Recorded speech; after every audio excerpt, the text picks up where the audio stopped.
Hi friends, నేను మీ Mahesh Sunkara. Welcome to real soldier. చాలా రోజులు అయింది వీడియోలు అనేది చేయడం ఆపేసాం. ఇప్పుడు 17వ తారీఖున, ఈ 7 నెల 17వ తారీఖున అనేది మనకి మెడికల్ అనేది డేట్ అనేది రిలీజ్ అయింది. మీ అందరికీ తెలిసే ఉంటుంది. ఈ విషయం గురించి అనేసి కొన్ని చెప్పడానికి అనేసి నేను వచ్చాను.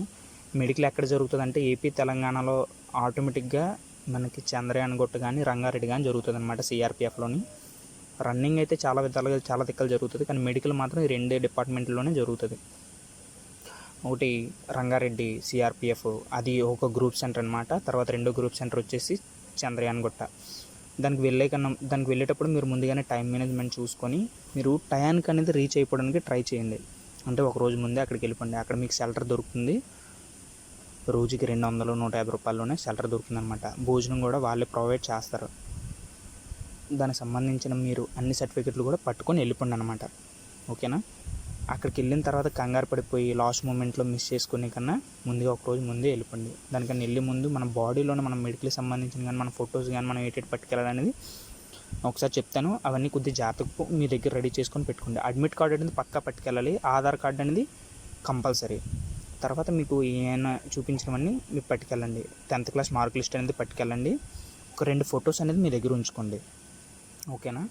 తర్వాత చాలామందికి హ్యాండ్ బ్యాండ్ చూస్తాడు అనమాట. ఇలాగా క్యారింగ్ యాంగిల్ 20% ఉందా లేదా, అంతకన్నా ఎక్కువ ఉందా అని. తర్వాత ఈ నోక్ని చూస్తాడు.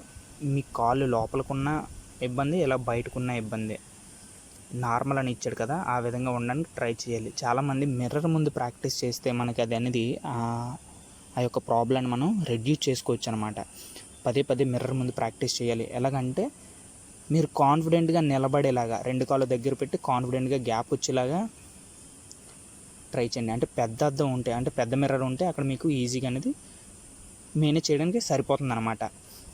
కాళ్ళు అనేవి ఇలా ఫ్లాట్ ఫుట్ ఉండకూడదు, అలాగని ఆర్చ్ కూడా ఉండకూడదు. ఆర్క్ అనేది ఎక్కువ ఉన్నా సరే అది కూడా అన్ఫిట్ కింద వస్తుంది. కాకపోతే ఇవన్నీ minor problems. Major problem minor problems అని ఉంటుంది. మైనర్ ప్రాబ్లం అనేది నోట్ చేస్తాడంతే, దానివల్ల అన్ఫిట్ చేయడం అనేది ఉండదన్నమాట.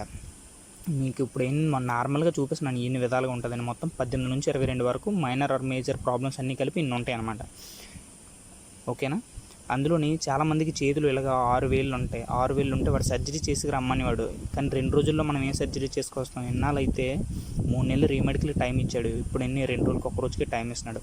చాలామంది ఇలా గోర్లాంటి పుచ్చిపోయి ఉంటే అవి ఇప్పుడే క్లియర్ చేసుకోండి. అంటే క్లీన్ చేసుకొని రెడీగా ఉంచుకోండి అనమాట. బైకుల మీద నాటి తిరిగినప్పుడు కాస్త జాగ్రత్తగా తిరగండి. మీరు పడినా ఏం చేసినా సరే అది అనేది మీకు అన్ఫిట్ అయిపోవచ్చు. అక్కడ దాకా వెళ్ళిన తర్వాత చేతులారా ఇంక ఇదే లాస్ట్ మూమెంట్. మీ చేతులు ఇంకేం లేదు, మీరు చేయాల్సిందంతా అయిపోయింది. ఇంకా లాస్ట్ ఆఖరి ఘట్టం. అదృష్టం దురదృష్టం అంటారు కదా, ఆ ప్లేస్లో ఉన్నారనమాట. ఈ టైంలోని చిన్న తప్పులని చేయకండి. ఓకేనా? తర్వాత సైటు, చాలామంది ఇప్పుడు మొబైల్ యూజ్ చేయడం వల్ల సైట్ అనేది చాలా ఎక్కువైపోయింది. మీకు ఏ విధంగా కనబడుతుంది ఇక్కడ నుంచైనా ఇప్పుడు ప్రాక్టీస్ చేయండి. తర్వాత మీకు ఇక్కడ ఇచ్చిన మ్యాప్ ఒకటి ఉంది చూసారా, ఆ మ్యాప్ మామూలుగా మీరు ఎక్కడైనా ఐ కేర్ సెంటర్కి వెళ్ళినా సరే వాళ్ళు చూపిస్తారనమాట. దాని దగ్గర వీలైనంత వరకు ప్రాక్టీస్ చేయండి. ఓకేనా? అంటే కాస్త కనిపించకపోయినా సరే దాన్ని చెప్పగలిగే రేంజ్లోని మీరు ప్రాక్టీస్ చేయండి. ఓకేనా? ప్రాక్టీస్ చేస్తే ఎలా ఉంటుందంటే ఆడ ఒక కన్ను మూసి ఒక కన్ను పూర్తిగా ముయ్యరు, చక్కగానే బుక్ కానీ అడ్డు పెడతాడనమాట ఒక కానిస్టేబుల్ ఉండి. ఆ దూరం నుంచి డాక్టర్ అక్కడ ఉంటాడనమాట. ఇది చెప్పు అని అది మీరు చెప్పడానికి ట్రై చేయాలన్నమాట. ఇంకా కొన్ని స్కానింగ్లు చేస్తాడు, వెయిట్ సరిపడగా ఉన్నారా లేదా చూస్తాడు, బ్లడ్ టెస్ట్ చేస్తాడు, మీ బీపీ చెక్ చేస్తాడు, మీ హైట్ మళ్ళీ డౌట్ వస్తే హైట్ చూస్తాడు, నోట్లో పిప్పలు ఏమైనా ఉన్నాయా లేదా అనేది చూస్తాడు. ఓకేనా? మీకు ఏమైనా బోన్స్ ఇరిగాయా లేదా అనేది కూడా ఏదైనా అతనికి ఇంకెక్కువ డౌట్ వచ్చింది అనుకో, మేబీ బై బర్త్ వస్తే అది 99.9% ఫిట్. ఒకవేళ మీకు బై బర్త్ రాకపోయిందనుకో, దాన్ని అనేది వాడు మళ్ళీ లూసిడీ హాస్పిటల్స్ ఉంటాయి కదా, అందులోకి స్కానింగ్ అనేది పంపిస్తాడు అనమాట. మిమ్మల్ని అందులో పంపించి స్కాన్ చేస్తాడు. అందులో అనేది మీ మెడికల్ రిపోర్ట్ నార్మల్గా వస్తే మీరు ఫిట్ అవుతారు. బేసిక్గా అంతగా భయపడడానికి కూడా ఇందులో ఏమీ లేదు. ఓకేనా?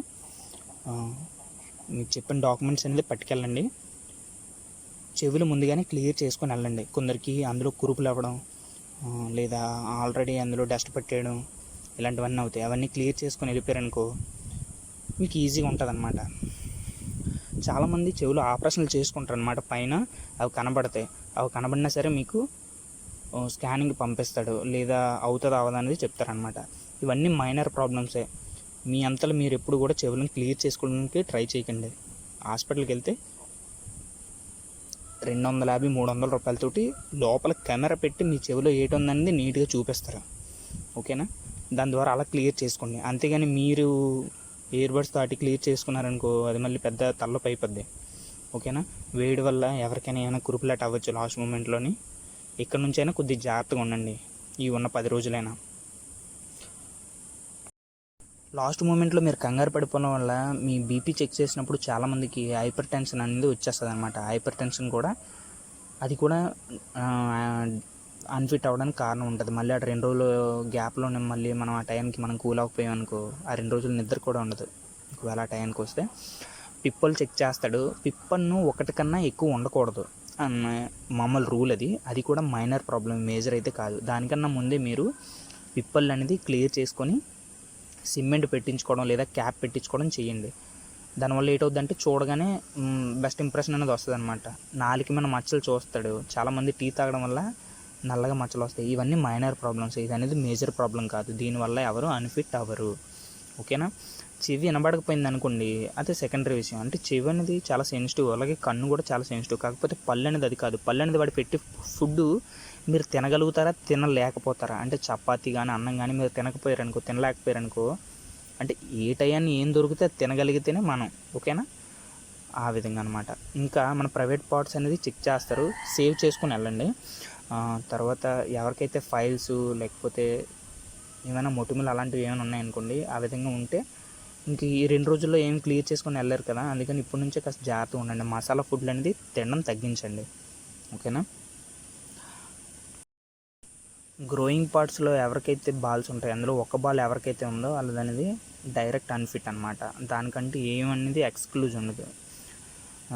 దాన్ని మళ్ళీ వేరే చెక్ చేసుకోవడానికి కూడా ఉండదు. ఇంక ఇందాక చెప్పాను కదా, క్యారింగ్ యాంగిల్ అనేది +20 ఉండకూడదు, -20 కూడా ఉండకూడదు. -20 నడుస్తుంది, కాకపోతే మరీ అంత మైనస్ ఉండకూడదు. క్యారింగ్ యాంగిల్ అనేది మనం మామూలు చెక్ చేసుకుంటే యాంగిల్ 20+ వస్తుంది అనమాట.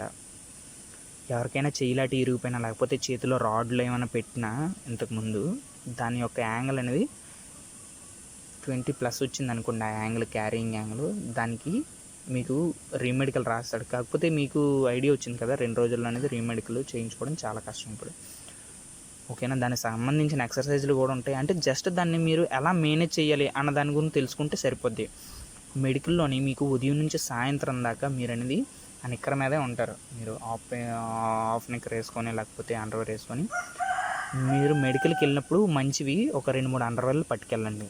ఓకేనా, దానివల్ల ఏంటంటే అక్కడ మళ్ళీ చినిగిపోయి కన్నాలు వేసుకొని వెళ్ళారనుకో, మళ్ళీ అందరి ముందు మళ్ళీ సేమ్ అవ్వాల్సిందే. కాబట్టి ఉదయం సాయంత్రం దాకా అక్కడే ఉంటారు. తినడానికి అనేది ఫుడ్ లోపల మీకు ఒక కిచిడి లాంటిది దొరుకుతుంది అనమాట, బిర్యానీ. దానివల్ల ఇంకా వేడి చాలా ఉండదు. బయటనే మీరు ఉదయం టిఫిన్ చేసి లోపలికి ఎంట్రీ అవుతారు. తెల్లవారు 7 గంటలకి, ఉదయం 7 గంటలకల్లా లోపలికి ఎంట్రీ చేయడం మొదలెడతారనమాట. బోర్డు 1 ఆర్ బోర్డు 2 అని ఉంటుంది అనమాట. బోర్డు 1 దగ్గర ఒక అతను చెక్ చేస్తారు, బోర్డు 2 దగ్గర ఒక అతను చెక్ చేస్తారు. ఒక అతను కొన్ని డిఫరెంట్గా ఆలోచిస్తాడు, వేరే అతను వేరే డిఫరెంట్గా ఆలోచిస్తాడు. ఒక అతను చేతిలోని స్వెట్ పడుతుందా లేదా అనేది చూస్తాడు, వేరే అతను కళ్ళుని పర్టికులర్గా చూస్తాడు. లేకపోతే కాళ్ళకున్న ఫింగర్స్ అన్నీ సమానంగా ఉన్నాయా లేవా, చేతుకున్న ఫింగర్స్ అన్నీ సమానంగా ఉన్నాయా లేవా. మీ యొక్క చూపుడు వేలు అనేది మనకు మెయిన్ అనమాట. ఎందుకంటే రైఫిల్ యూజ్ చేసినప్పుడు చూపుడు వేలుతోటి ఫైర్ చేస్తాం కాబట్టి మనం అది బాగా వర్క్ చేస్తుందా లేదనేది ఇలా చూపించమంటాడు అనమాట. ఇలా కిందకి పైకి అనమంటాడు అనమాట. అది ఒక 5 మినిట్స్ 5 సెకండ్స్ 10 సెకండ్స్ డ్రిల్ అవుతుంది అనమాట. అంటే కిందకి మీదకి అన్న ఒక ఎక్సర్సైజ్ లాగా చేయించమంటాడు. మీది అది ఫ్రీగా అవుతుందా లేదా, మూమెంట్ అవుతుందా లేదా వేలు అనేది చూస్తాడనమాట. ఇంకా వెనక్కి తిరుగుతాడు. కాళ్ళు మీద చాలామంది వెరికోస్ వస్తాయి అనమాట, చిన్న చిన్న నరాలు, పచ్చటి నరాలు. ఆ నరాలు ఇప్పుడనేది మీరు చేయించుకున్నా ఇంకా మీకు ఉపయోగం లేదు. ఒక్కొక్కసారి ఏటవుద్దంటే ఆ నరాలు మేము వెళ్ళినప్పుడైతే ఎవరైతే సర్జరీ చేయించుకున్నాడో వాళ్ళని అన్ఫిట్ చేశాడు, ఎవరైతే సర్జరీ చేయించుకోలేదో వాళ్ళు ఫిట్ చేశాడు. అంతకన్నా ముందు ఎవరైతే అంటే 3 నెలల ముందు ఎవరైతే సర్జరీ చేయించుకొని వచ్చారో వాళ్ళని అనేది ఫిట్ చేశాడు. మాతోటి స్టార్టింగ్లోని డైరెక్ట్గా ఫిట్ అయ్యారు. ఎవరైతే రీమెడికల్లో వచ్చారో వాళ్ళు ఎవరైతే సర్జరీ చేసుకొచ్చారో వాళ్ళని అన్ఫిట్ చేశాడు. కాబట్టి ఆలోచించి జాగ్రత్తగా మీ నిర్ణయం తీసుకోండి. ఇప్పటి నుంచి జాగ్రత్తగా ఉండండి. వాటర్ ఎక్కువ తీసుకోండి. బైకుల మీద తిరగకండి. ఓకేనా, కంగారు పడకండి. ఏం జరగాలంటే జరుగుతుంది. అయినా అవ్వకపోయినా మన మంచిగా అనుకోవాలి. ఓకేనా? లైఫ్లో ఇది ఒకటే చాయిస్ ఏం కాదు. అలాగని వచ్చిన అవకాశాన్ని వేస్ట్ చేసుకోవడం కూడా మంచిది కాదని నా ఉద్దేశం. ఓకేనా? వీలైతే మన ఛానల్ని సబ్స్క్రైబ్ చేయండి, లైక్ చేయండి, షేర్ చేయడం మాత్రం మర్చిపోకండి. వాల్యుబుల్ ఇన్ఫర్మేషన్ ఇచ్చానని నేను అనుకుంటున్నాను. ఓకేనా? జై హింద్, జై భారత్. ఇంకా ఏమైనా డౌట్స్ ఉంటే వాడు ఇచ్చిన అడ్మిట్ కార్డులోని అన్నీ అప్ టు బాటమ్ మొత్తం 100% అన్నీ రాసి ఉంచుతాడు. ఏమేమి పట్టుకు రావాలనేది వాడు ఆ అడ్మిట్ కార్డులో ఇస్తాడు. అడ్రస్ కూడా వాడేస్తాడు. పలానా అడ్రస్కి ఎలాగ రావాలనేది మనం తెలుసుకుంటే సరిపోద్ది అనమాట. దీని గురించి ఎక్కువ ఆలోచించాల్సిన అవసరం లేదు. ఓకేనా?